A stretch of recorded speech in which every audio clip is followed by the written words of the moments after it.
നമസ്കാരം. മലയാളി വാർത്തയിലേക്ക് സ്വാഗതം. CJPയുടെ നേതൃത്വത്തിൽ ദില്ലിയിലെ ജന്തർ മന്ദറിൽ നടക്കുന്ന സമരത്തിന് ചില വിദേശ രാജ്യങ്ങളുടെ പിന്തുണയുണ്ട് എന്ന സൂചനകൾ നേരത്തെ തന്നെ വന്നിരുന്നതാണ്. വിദേശ രാജ്യങ്ങളിൽ സമാനമായ പല പ്രക്ഷോഭങ്ങളും നടന്നിരുന്നു. ബംഗ്ലാദേശിലും നേപ്പാളിലുമെല്ലാം യുവജന പ്രക്ഷോഭങ്ങൾ നടക്കുകയും അത് പെട്ടെന്ന് അക്രമാസക്തമാവുകയും അത് രാജ്യം മുഴുവൻ പടർന്നു പിടിക്കുകയുമാണ് ഉണ്ടായത്. അവിടങ്ങളിലെ സർക്കാരുകൾ വീഴുന്നതിന് അത് കാരണമായി മാറി. ബംഗ്ലാദേശിൽ ഇത്തരത്തിൽ ഒരു വിദ്യാർത്ഥി പ്രക്ഷോഭം ഉണ്ടാവുകയും അത് പിന്നീട് ഒരു വലിയ കലാപമായി മാറുകയും കലാപകാരികൾ ബംഗ്ലാദേശ് പ്രധാനമന്ത്രിയുടെ വസതിയിലേക്ക് ഇരച്ചു കയറാൻ തയ്യാറെടുക്കുകയും അവർ അതിനു മുമ്പ് വസതിയിൽ നിന്നും ഇറങ്ങി ഓടുകയുമാണ് ചെയ്തത്.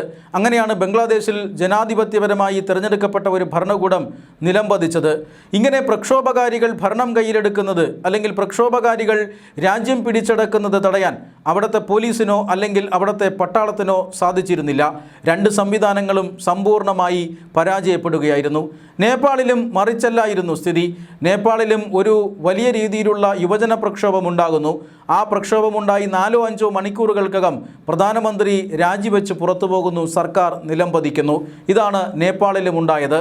ഇതേ മാതൃകയിൽ ഇന്ത്യയിൽ ചില കലാപങ്ങൾ ഉണ്ടാക്കാനും വലിയ രീതിയിൽ അക്രമങ്ങൾ സൃഷ്ടിക്കാനും നരേന്ദ്രമോദി സർക്കാരിനെ താഴെ ഇറക്കാനുമാണ് പലതരത്തിലുള്ള കലാപങ്ങളും പ്രതിസന്ധികളും സൃഷ്ടിച്ചുകൊണ്ടിരിക്കുന്നത്.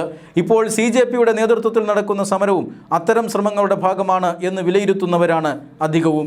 അതുകൊണ്ട് തന്നെ CJPയുടെ സമരത്തിന് ബംഗ്ലാദേശ് പോലെയുള്ള പാകിസ്ഥാൻ, ചൈന, അമേരിക്ക പോലെയുള്ള പല വിദേശ രാജ്യങ്ങളുടെയും സഹായമുണ്ട് എന്ന് അനുമാനിക്കപ്പെടുന്നു. ബംഗ്ലാദേശിലെ ഏറ്റവും വലിയ മുസ്ലിം രാഷ്ട്രീയ പാർട്ടിയായ ജമാഅത്തെ ഇസ്ലാമി കഴിഞ്ഞ ദിവസം ജന്തർ മന്ദറിലെ പ്രക്ഷോഭത്തിന് പിന്തുണ നൽകിക്കൊണ്ട് ഒരു പ്രസ്താവന പുറത്തിറക്കിയിരുന്നു.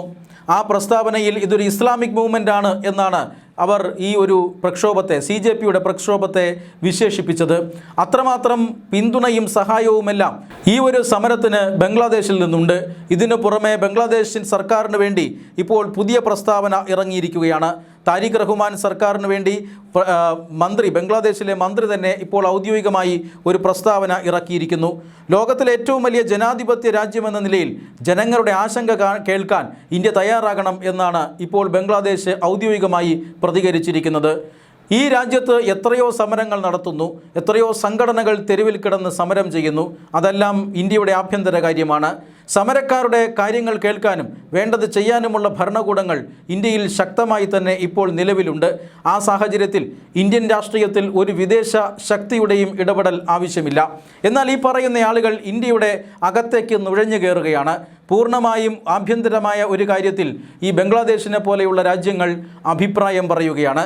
അതായത് ഈ പ്രക്ഷോഭം ചെയ്യുന്ന വിദ്യാർത്ഥികളുടെ കാര്യം അല്ലെങ്കിൽ അവരെ കേൾക്കണം, അവരെ പരിഗണിക്കണം എന്നൊക്കെയാണ് ഇപ്പോൾ കേന്ദ്ര സർക്കാരിനോട് ഈ ബംഗ്ലാദേശിൻ്റെ പ്രതിനിധി ആവശ്യപ്പെട്ടിരിക്കുന്നത്.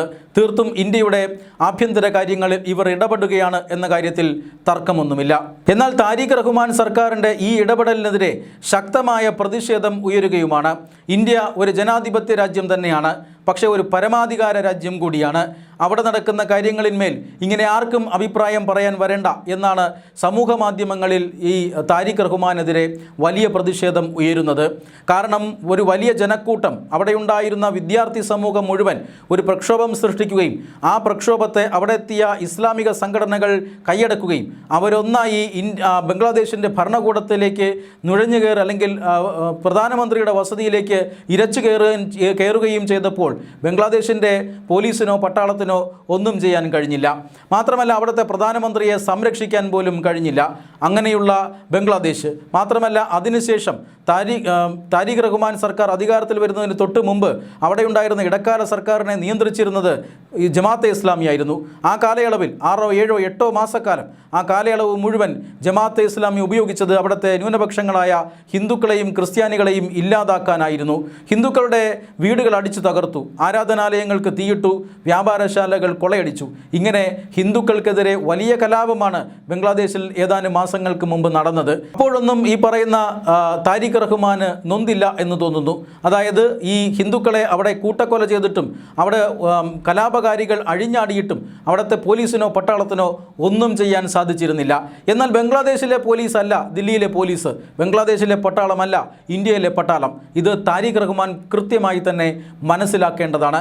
മനസ്സിലാക്കിയില്ലെങ്കിൽ മനസ്സിലാക്കി കൊടുക്കേണ്ടി വരുമെന്ന നിലപാട് ഇപ്പോൾ ഇന്ത്യ എടുത്തുകൊണ്ടിരിക്കുകയാണ്. അതായത് ഇന്ത്യയുടെ ആഭ്യന്തര കാര്യമായ, തീർത്തും ആഭ്യന്തര കാര്യമായ ഒരു വിഷയത്തിൽ ഇടപെട്ടുകൊണ്ട് ബംഗ്ലാദേശ് ഇന്ന് ഔദ്യോഗികമായി ഒരു അഭിപ്രായം പറഞ്ഞിരിക്കുകയാണ്. തീർച്ചയായും കൗണ്ടർ ഉണ്ടാകും എന്ന് പ്രതീക്ഷിക്കുന്നു. ഇന്ത്യയുടെ വിദേശകാര്യ മന്ത്രാലയം ഈ ബംഗ്ലാദേശിൻ്റെ താരിഖ് റഹ്മാൻ സർക്കാരിനെതിരെ അതിശക്തമായ വിമർശനവുമായി രംഗത്ത് വരാനുള്ള എല്ലാ സാധ്യതയുമുണ്ട്.